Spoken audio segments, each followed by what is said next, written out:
As we've spent more and more time at home this last year, people have been dealing with the downtime in different ways. Sourdough baking became a national pastime for one, but there have been some kind of weird examples as well. Guitars did a brisk business all year as people decided to pick up a new skill. At one point, Amazon was completely sold out of podcasting equipment as everyone decided to try their hand at starting a podcast. Hey, you guys, we see you. Another area where people decided to spend a lot of time and attention, and hey, let's be real, money, was their pets. In an average year, the pet industry is worth some £1.2 billion in the UK, and that number went up last year as we lavished even more on our furry and feathered friends. In Irthlingborough, there is exactly one pet store providing these kind of products, and it's owned by this lady. I'm Kay. I'm one of the owners of the Irthlingborough Pet Store. I own it with my daughter Kelly, who's currently on maternity leave. I was originally supposed to be doing it with my husband, but he went off and got himself a job. So Kelly and I decided to do it, and we really enjoy it. I'm pretty sure I read that you shouldn't work with children or animals, but Kay's obviously found a way of making it work so far. Certainly when it came to animals, she had plenty of experience. I've always had pets, everything from your goldfish to your hamster up to your dogs. So we've always been a family with pets. As the pandemic took hold through 2020 and began to change so much of what we come to take for granted, Kay and the family had only been in the shop for a few months. We took over in June of 2019. Oh, blimey, that was a bit of baptism of fire then all time. It was. It wasn't the best time to take over a business by any means.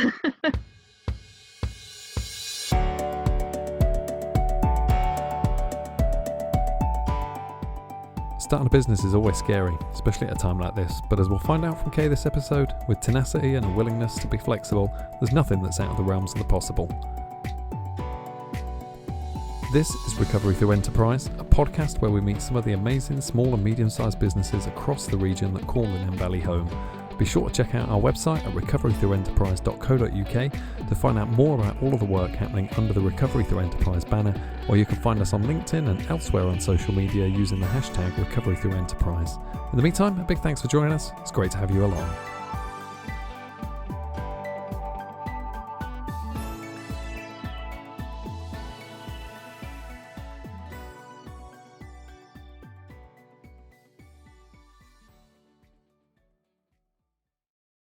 A lot of people I've spoken to for this podcast series have been building towards owning their own business for quite a while, in some cases since they were very young. For Kay and daughter Kelly, though, this was all a huge change of scene. Well, I'd actually been at home for the last 30 years, bringing up my family. So it was definitely a change of scene for me. Kelly was working in a printer's shop. So, definitely a complete change of scene for both of us. We're the only pet shop in Irthlingborough. Okay. We've basically, since we've been here, we have done a lot of decorating and tried to, pull it up to a bit higher standard. As it was then, a pandemic that shuts down the country and keeps people at home was less than an ideal karmic gift for the pair as they started life as business owners. Yeah, we'd literally just started bringing some money in around end of last year, and then basically it was in March that it all kicked off. So although we still had our customers and things, obviously it went a bit from bulk buying, quick buying to slowed right down. So it was quite tough when it come about.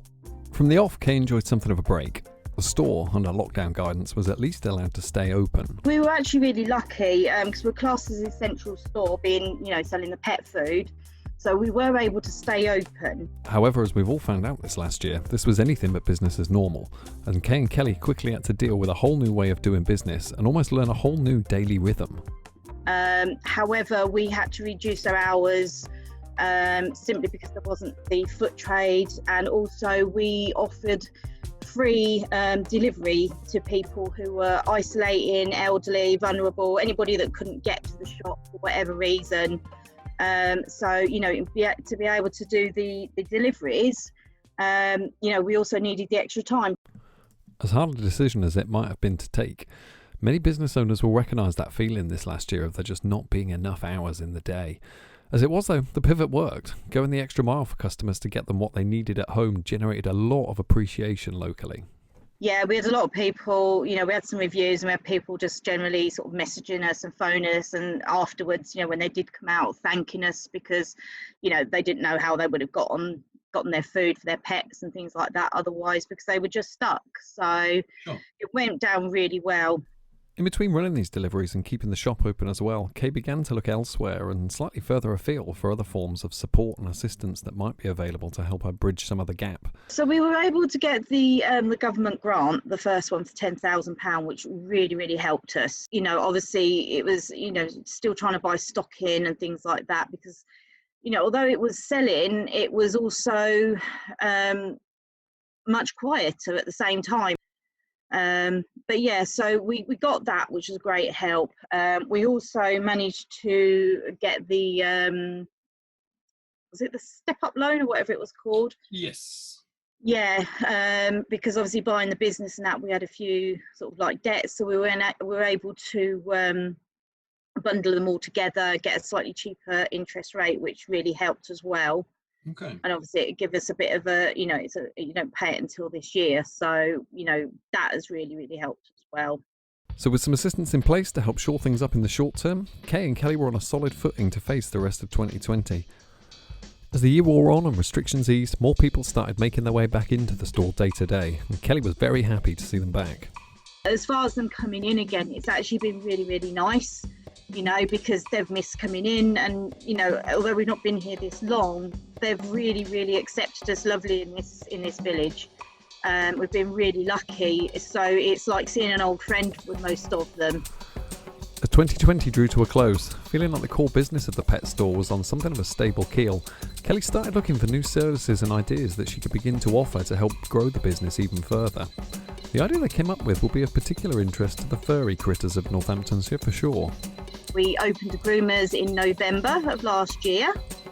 So, it's all just trying to sort of like open up the business a little bit more and do what we can to stay afloat at the moment, to be honest. Pet grooming is something that's been growing in popularity for a number of years now, and so by offering this additional service to their existing client base, Kay not only filled another opportunity locally to provide a service that wasn't there, but also grew her business at the same time.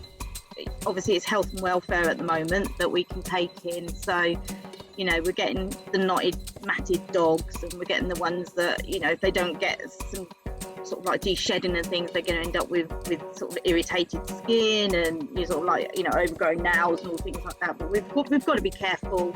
Yeah. Someone's not just coming in for just to make their dog a little bit fancy with a bow kind of thing. The reaction to this new service so far has been pretty exciting. Already see what a difference it's going to make to us. We've already got nearly 100 people coming with their dogs to us, which in 2 months is it's amazing. Again, it's all down to the loyalty of our customers, because they are coming to us because they trust the pet shop rather. They trust the pet shop. They trust us, and because they know we own the groomers rather than just renting it out, they feel more confident with us. Listening to Kay tell a story and the unforeseen bumps in the road that she's navigated since starting the business, I couldn't help but shake this question. And was there ever kind of a period in there when you kind of looked around, perhaps as you were, putting on the mask and all of those kind of PPE bits and stuff, where you thought to yourself, this is not what I signed up for 18 months ago when I took this leap? Oh, definitely. Definitely. Yeah. I mean, it was probably, about the worst time to buy a business possible. It's hard. It was tiring. It was also a bit scary because, you didn't know what you was expecting. I did sit there some days and think, I wish I could stay at home. I wish I could isolate as well. But obviously, if I hadn't have come in and I hadn't kept the shop going, the chances are we wouldn't have opened our doors again afterwards.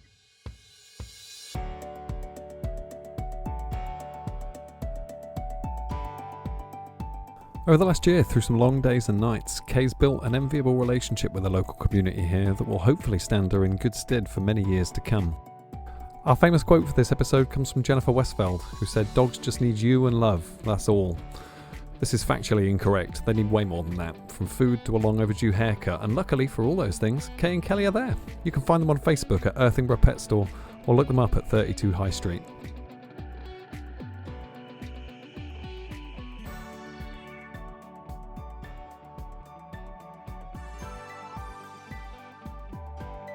In the meantime, to find out more on the Recovery Through Enterprise project and the range of support and assistance available to businesses in the East Northamptonshire region, please be sure to visit our website at recoverythroughenterprise.co.uk or search for Recovery Through Enterprise on social media.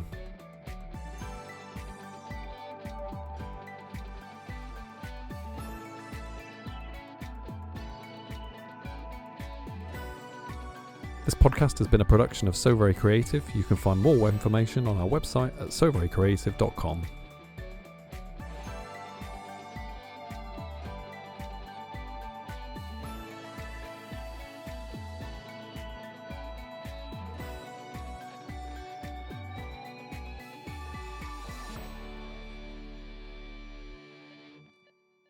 Next time on Recovery Through Enterprise.